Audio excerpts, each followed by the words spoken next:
అనగనగా ఒక రాజ్యం ఉండేది. దాని ప్రజలు పాపం మంచివాళ్ళే. కానీ రాజుకి, మంత్రికి మాత్రం తలతిక్క కొంచెం ఎక్కువగానే ఉండేది. వాళ్ళకు అందరు రాజుల్లాగా రాజ్యాన్ని పరిపాలించడం అంటే అస్సలు ఇష్టం లేదు.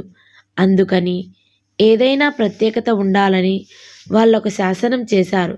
పగలును రాత్రిగాను, రాత్రిని పగలుగాను నిర్ణయించారు. రాజ్యంలో ప్రతి వాళ్ళు చీకట్లో పనిచేయాలి, తెల్లవారాక పడుకోవాలి. ఎవరైతే రాజాజ్ఞని ఉల్లంఘిస్తారో వాళ్లకు మరణదండన. ఇక ప్రజలు ఏం చేస్తారు? రాజుగారు ఎట్లా చెబితే అట్లు చేయక తప్పలేదు. తమ ఆజ్ఞలు చక్కగా అమలవుతున్నందుకు రాజుగారు, మంత్రి గారు చాలా సంతోషపడ్డారు. ఒక రోజున తన శిష్యుడితో పాటు ఆ రాజ్యానికి వచ్చాడు మహిమాన్వితుడైన ఒక గురువు. మధ్యాహ్నం అవుతున్నది. నగరం చాలా అందంగా ఉన్నది.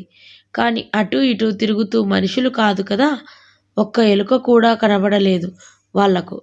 అందరూ తలుపులు బిగించుకొని నిద్రపోతున్నారాయే. రాజాజ్ఞకు భయపడే ప్రజలు చివరికి ఆ రాజ్యంలో జంతువులకు కూడా పగటి నిద్ర అలవాటు చేసేశారు. గురు శిష్యులిద్దరూ చాలా ఆశ్చర్యం వేసింది.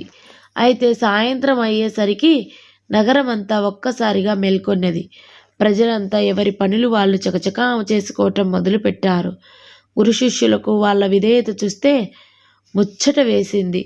చీకటి పడుతుండగా వాళ్ళిద్దరికీ బాగా ఆకలి వేసింది. దుకాణాలు తెరిచారు గనక వెళ్ళి ఏమైనా భోజన సామాగ్రి కొని తెచ్చుకుందామని బజారుకు వెళ్ళారిద్దరు.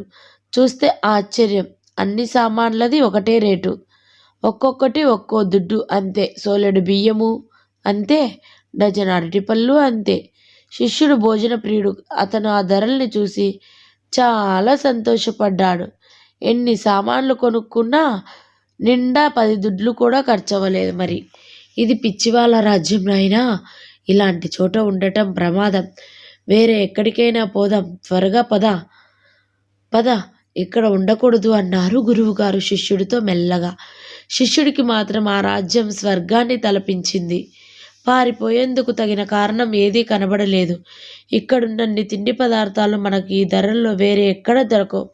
ఎంత అద్భుతమైన ప్రదేశం ఇది, ఇక్కడే ఉండిపోదాం మనం అన్నాడు వాడు. ఇది ఎక్కువ కాలం నడవదు నాయనా. అదిగాక వీళ్ళు నిన్ను ఎప్పుడు ఏం చేస్తారో ఎవ్వరికీ తెలియదు. నా మాట విని నాతో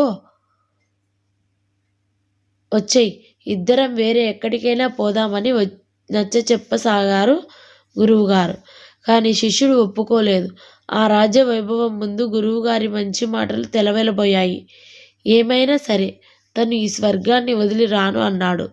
శిష్యుడు చేసేది లేక గురువుగారు అతన్ని అక్కడే వదిలి, నీకు అవసరమైనప్పుడు పిలువు, వస్తాను అని చెప్పి వెళ్ళారు.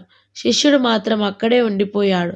సంతోషంగా రోజు అరటిపళ్ళు, నెయ్యి, తేనె, అన్నం, గోధుమ రొట్టెలు ఇట్లా ఏవి పడితే అవి మెక్కి అచ్చోసిన ఆంబోతు మాదిరిగా గుండ్రంగా, నున్నగా, బలంగా తయారయ్యాడు.